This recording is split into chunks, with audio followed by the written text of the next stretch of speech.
একটা train journey, গন্তব্য মায়াপুর। নিজের উপার্জনে প্রথম মাকে নিয়ে কোথাও ঘুরতে যাওয়া, তাও আবার কোথায়? ইসকন মায়াপুরে। আগরপাড়া থেকে 6:15 কি 6:17 হবে কৃষ্ণনগর লোকাল ধরে পাড়ি দিয়েছিলাম মায়াপুরের উদ্দেশ্যে।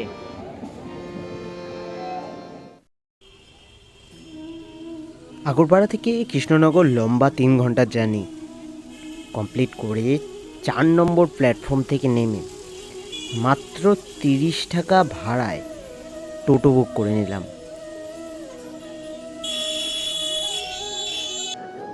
দুদিকের সৌন্দর্য উপভোগ করতে করতে পৌঁছালাম আমরা হুলোর ঘাট।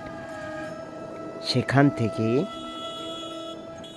ছোট্ট ডিঙি নৌকা করে জলঙ্গি নদীকে ক্রস করে পৌঁছালাম মায়াপুর ঘাটে।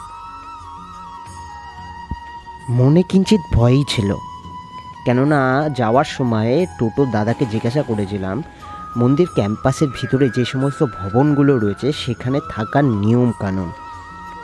তিনি বলেছিলেন সম্ভবত কোনো ব্যক্তির কোনো রকমের প্রোগ্রাম চলছে বলে বহু ভক্তবৃন্দ সেই সময় মায়াপুরে উপস্থিত ছিলেন এবং সেখানে অবস্থিত সব ভবনই প্রায় বুকড।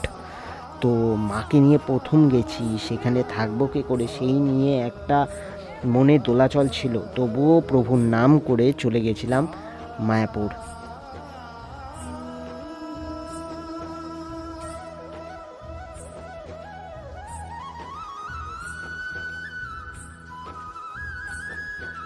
মন্দির প্রাঙ্গণে প্রবেশ করেই কিন্তু ডান হাতেই দেখবেন অখণ্ড হরিনাম কেন্দ্র, যেখানে বছরের 365 দিন 24 ঘন্টায় কিন্তু হরিনাম কীর্তন চলছে।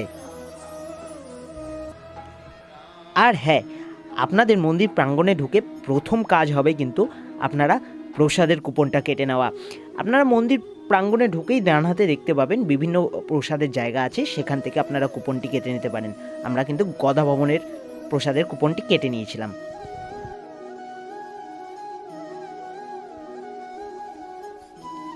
মনে কিঞ্চিত ভয় তো ছিলই, যাচ্ছি তো মায়াপুর, কিন্তু থাকবো কোথায়।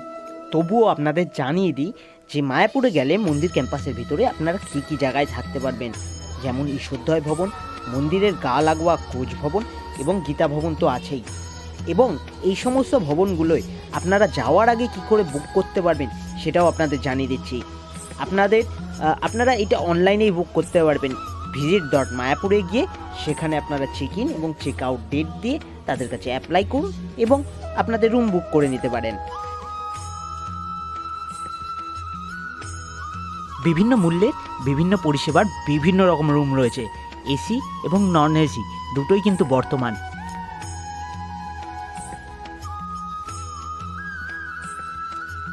মন্দির প্রাঙ্গণে কিছু নিয়মাবলী রয়েছে, যেমন এখানে কখনোই সিঙ্গেল পার্সনকে রুম ভাড়া দেওয়া হয় না। সবসময় একাধিক ব্যক্তি সেখানে উপস্থিত থাকতে হবে। আপনারা যদি স্বামী স্ত্রী হন তাহলে কিন্তু আপনাদের পরিচয়পত্র এবং বিবাহপত্র দেখেই কিন্তু রুম বুক হবে।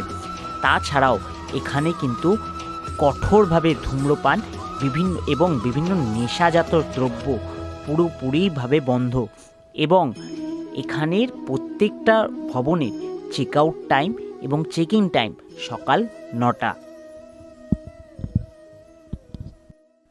আর ঠিক তারপরেই আমরা গঙ্গাবক্ষে নৌকোবিহার সহযোগে 2খানা টিকিট কেটে নিয়েছিলাম, যার মূল্য ছিল 200 টাকা করে। মন্দির ক্যাম্পাসের ভিতরে আপনারা বিভিন্ন রকম সুযোগ সুবিধা পেয়ে থাকবেন, যেমন রয়েছে বিভিন্ন বেসরকারি সংস্থার এটিএম ও দাতব্য চিকিৎসালয়ও। এইটাই হচ্ছে আমার সামনে যে মন্দিরটি রয়েছে, এইটাই হচ্ছে বর্তমানে চন্দ্রোদয় মন্দির।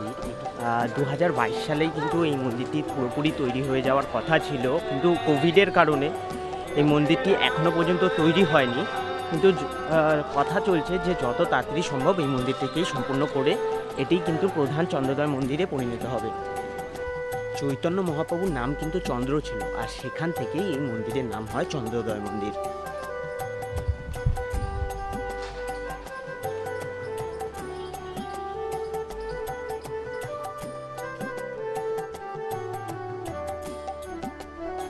আগেই কিন্তু আমি জানিয়েছি এখানেই রয়েছে অখণ্ড হরিনাম সংকীর্তন কেন্দ্র, যেখানে বছরে 365 দিন 24 ঘন্টা অনবরতই হরিনাম কীর্তন চলে যাচ্ছে।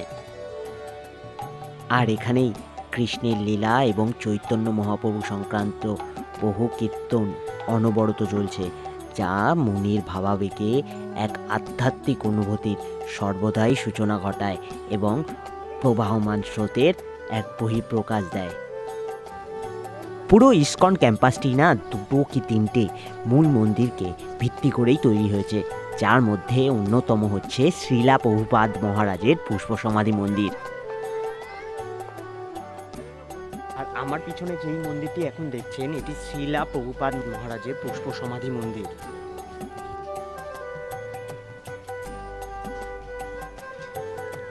আর ঠিক পুষ্প সমাধি মন্দিরের পাশেই রয়েছে কিছু সুভেনিয়ার্সের দোকান, যেখান থেকে চাইলে আপনি আপনাদের আত্মীয় পরিজন অথবা বাড়ির জন্য কিছু জিনিস কিনে নিয়ে যেতে পারেন, যেটি আপনাদের মায়াপুরের স্মৃতি হিসাবে চিরকাল থেকে যাবে। এই লাইনটি দেখছেন, এটি হচ্ছে অন্নপ্রসাদের লাইন, মানে গদা ভবনের অন্নপ্রসাদের লাইন, যার টিকিট আমরা ঢুকেই কেটে নিয়েছিলাম। সিনিয়র সিটিজেনদের জন্য বসে খাওয়ার ব্যবস্থা রয়েছে।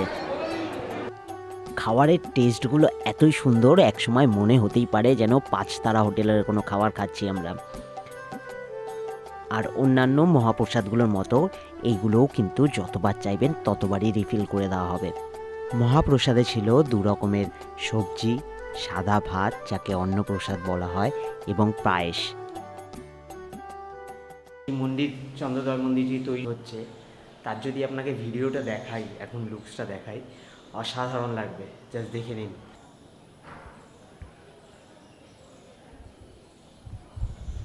পুরো মন্দির কিন্তু ভিজিবল এখান থেকে, খুব সুন্দর লাগছে।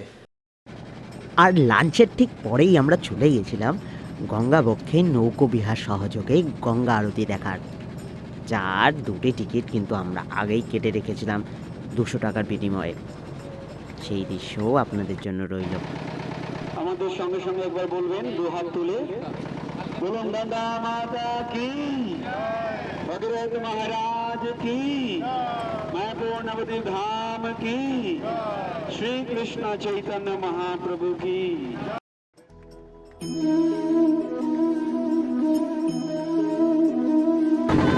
বলেছিলাম না গঙ্গা আরতি দেখাবো, দেখিয়ে দিলাম।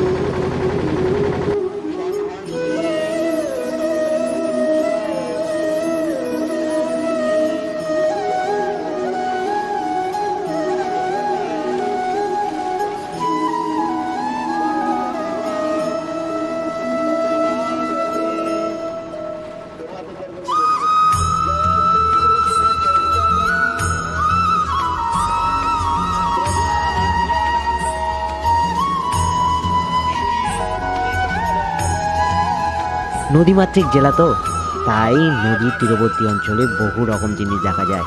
শিশু মনের ব্যাকুলতা থেকে শুরু করে দুধারে কাশফুলের শাড়ি, কোনোটাই বাদ ছিল না এই ভ্রমণে।